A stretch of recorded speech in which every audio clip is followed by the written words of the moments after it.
Daisy was sitting alone on the front steps. "You look sleepy," she said as I walked up. It was cloudy, the kind of day where the sun is a supposition. John Green turtles all the way down. It's cloudy here in West Lafayette, Indiana. Welcome back. We are working on this Halloween bat piece that I bought on Etsy from Sam X Stitch. And currently we're stitching using 318 DMC. At some point I will vastly go off color recommendations and do lots of things. So I'm going to catch us up on what I've read so far this August. We are about halfway through. Today's August 14th. Happy World Cross Stitch Day. Perfect day to put up a video. So I did not start August off with a great bang. I am still in a reading challenge that is D&D based. Sorry, role-playing game based. And I'm still a warrior. And I needed to, well, I was aiming for reading a book where the person hates vampires. And if you've seen my last video, I read The Immortal King or The Vampire King. And I thought for sure if you're escaping someone and the guy kills babies, you would hate vampires. Like, it kind of made sense in terms of what we're used to. But in fact, I mean, good on her. She did not hate the vampire. So I felt like I didn't complete my goal. So I quickly booked it through Rest in Pieces by Lucinda Dark, which I'm assuming might have to be a pseudonym. So this is Barbie the Vampire Hunter. And I wouldn't say I love this book. I would say if you're into cringy one-liners and bad tropes, this might be the book for you. Barbie hasn't been like a true vampire hunter for long, but she's supposed to be a very tough, badass female. But she just has a tendency to spout these terrible, cringy phrases. And she's supposed to be sarcastic on all of these things, and she's supposed to be a badass, but she's constantly passing out during all of her fights. The boys just kind of take care of everything. And she's just kind of really horny all the time. It was a very cringy book. I didn't love it. I would only continue on in that series if I needed to complete another book challenge. The next book I read, more like a novella, continuation from last month. I had book 1 and book 1.5. I don't know, this Edgewood Hill Witches series. Pawsitively Sabotaged by Melissa Erin Jackson.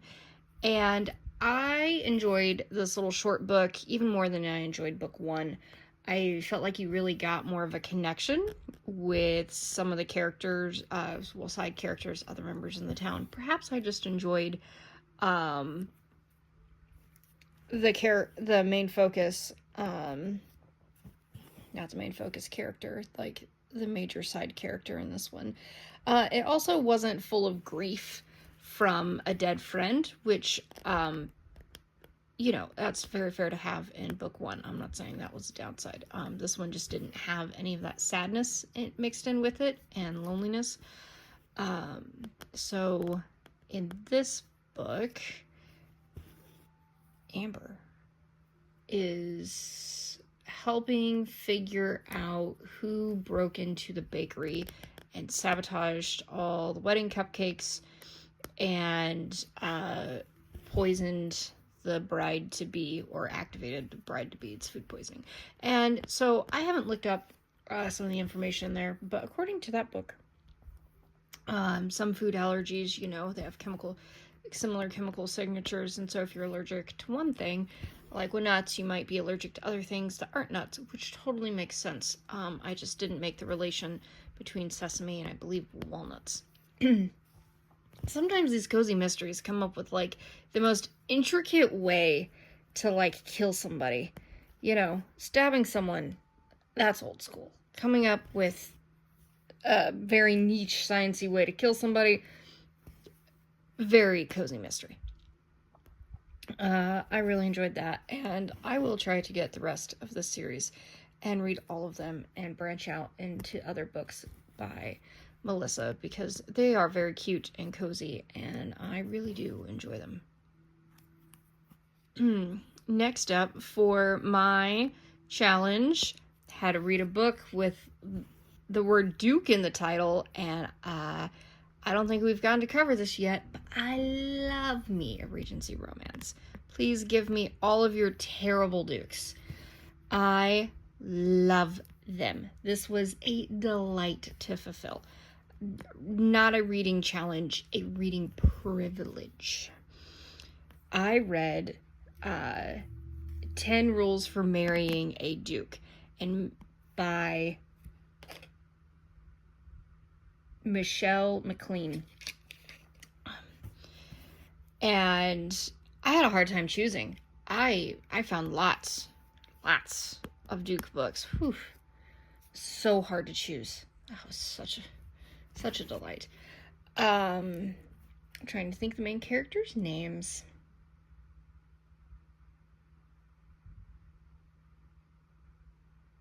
And they have escaped me, like it often does. Anyways, so our couple decides. So our female main character, eldest sister, ran away with someone not proper standing, and ruined the younger sister's chances of getting married and having a successful season. So she makes a marriage pact with the Duke for him to. Basically, she will give him the heir and be his wife, which is what he needs. And in exchange, she will retire to the countryside and leave him alone once she provides the heir. And he will find a match for her sister and guarantees that she is happy, and not just a match with an old guy. That's gross. And they have a special addendum. If he gets her a really good match, like with a Duke, he gets one special request for whatever he wants.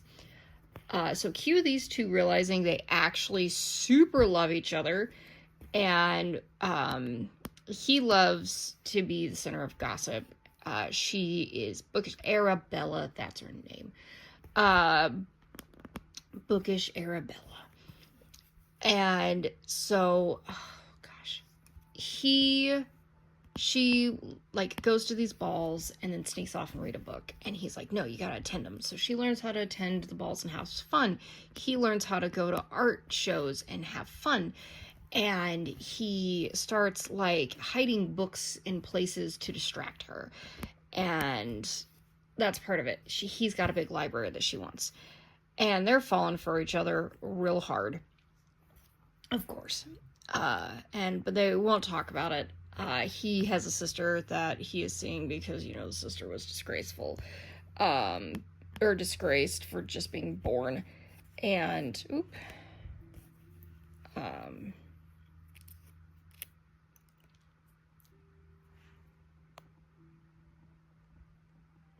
that's fun. So she thinks he's got another girl and can't possibly love her. He thinks she can't possibly love him because he's such a terrible person. All of these miscommunication tropes.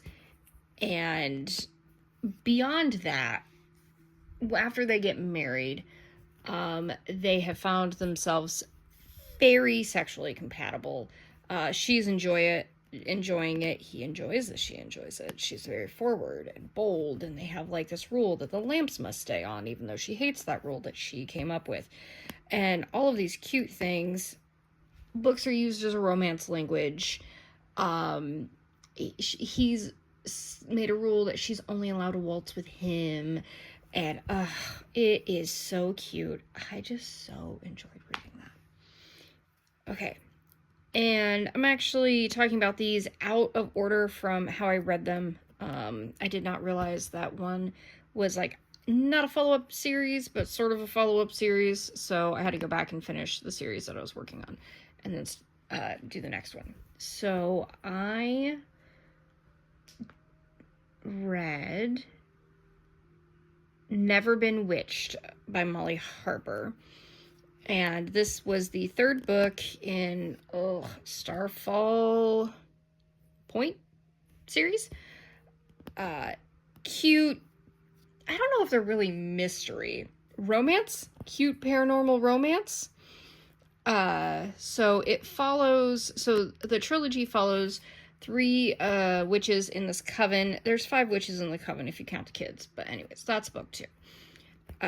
So this is the third witch, Alice, who is, I don't want to say prim and proper because she definitely drops the F-bomb, but was raised to be very prim and proper and very strict. So everyone thinks she's pretty perfect and has to be good all the time.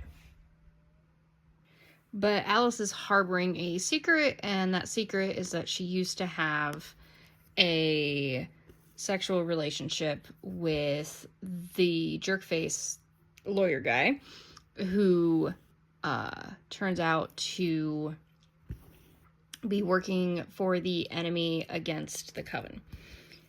To pause here before I continue on with that, this is a very ghost-heavy like, they're witches, and they have magical powers, but it's really all about ghosts. And I feel like a lot of Molly Harper's, I feel like I've listened to a couple of hers, and ghosts and witches combined seem to be a very common theme.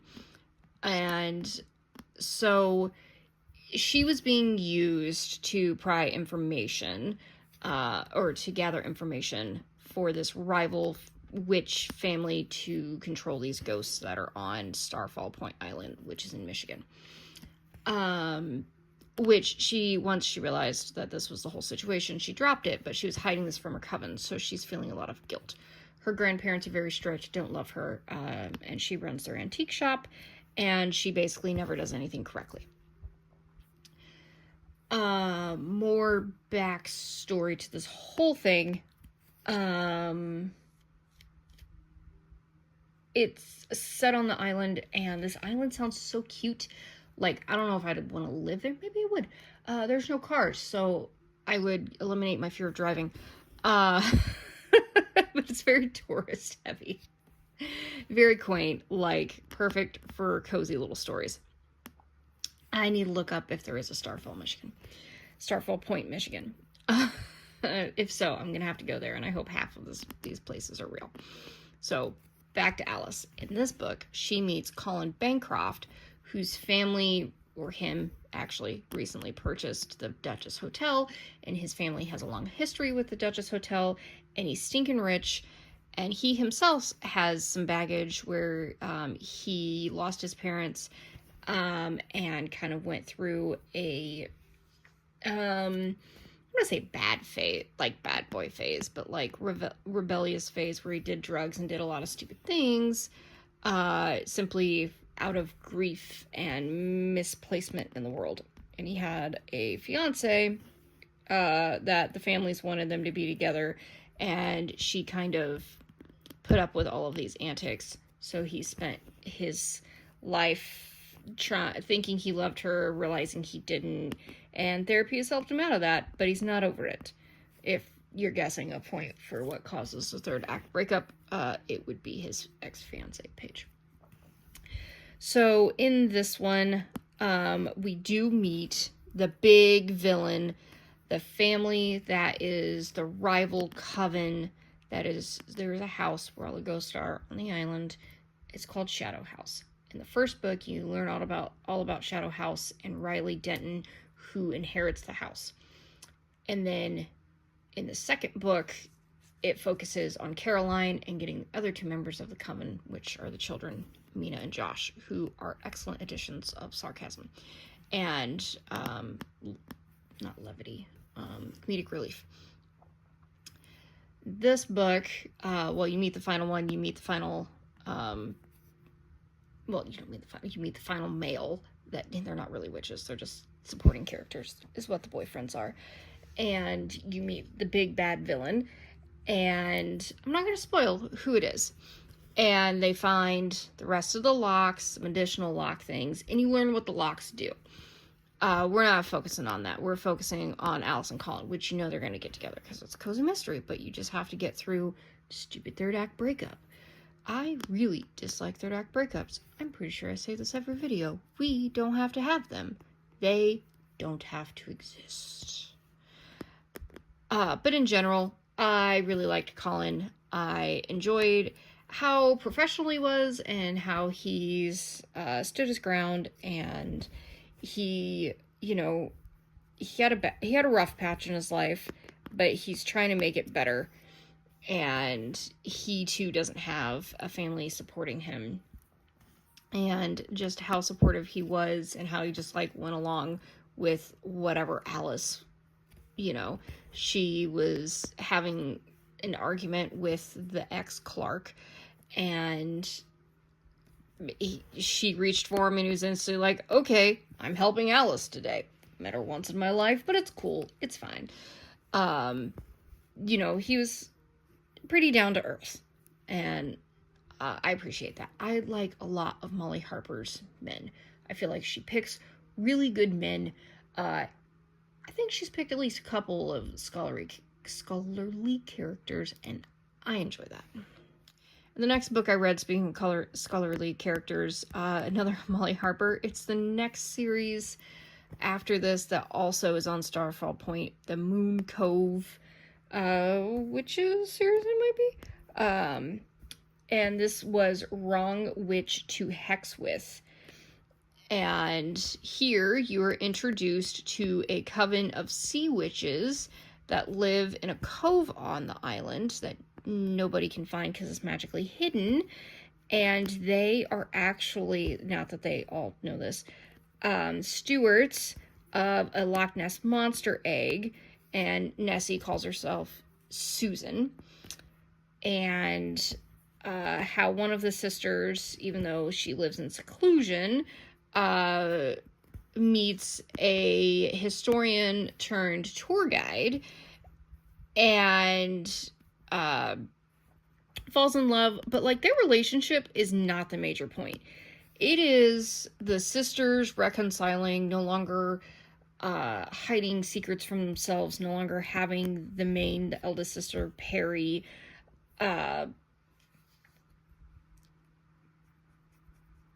do all the work for the family, because they too collect ghosts and bottle these ghosts up and hide them, and they don't like the Shadow House witches because the Shadow House witches are doing it wrong. Now, to be fair, I think the Shadow House witches are aware that their families were not doing good things with the ghosts, right? So this book definitely like broadened the world, introduced, I think we had already learned about the Jasper Society, but, you know, talked about the Jasper Society and having a member on the island, and kind of explained these merfolk characters that we're now being introduced. And while there was a third act breakup, it was, I think, a fairly reasonable reason to take a pause on a relationship. The reason they take this bit of a pause is, first, the love interest, whose name is also escaping me. He learns that ghosts exist, and that his ghost tour business is, you know, like, he could actually be touring and showing off real ghosts. He runs, his grandfather ran a ghost tour business, and a lot of the information stories they're telling are inaccurate. And so first he learns ghosts are real, and he feels like his world has expanded overnight, and he got attacked by a ghost jellyfish. And then he found out that the girl he hired that has been helping him run his business, that is being, and that his family is trying to take away from him, is a witch. And so witches are real, powers are real, because that witch has telekinesis and she's part of the Shadow House Coven. She shows up in book 2. And then his somewhat girlfriend tells him that they're the guardians of the Loch Ness Monster egg. And that's when he's like, I'm sorry, I'm gonna need a minute. And she's really hurt by this. I wouldn't say that Lenny is the most emotionally mature character you've read, but she's also not supposed to be, because she has been shielded and safeguarded for so much of her life that she hasn't had a chance to emotionally mature. Like, they don't even go to school. They're homeschooled because you're not supposed to interact with the general public because you're not human, right? So that's definitely part of it.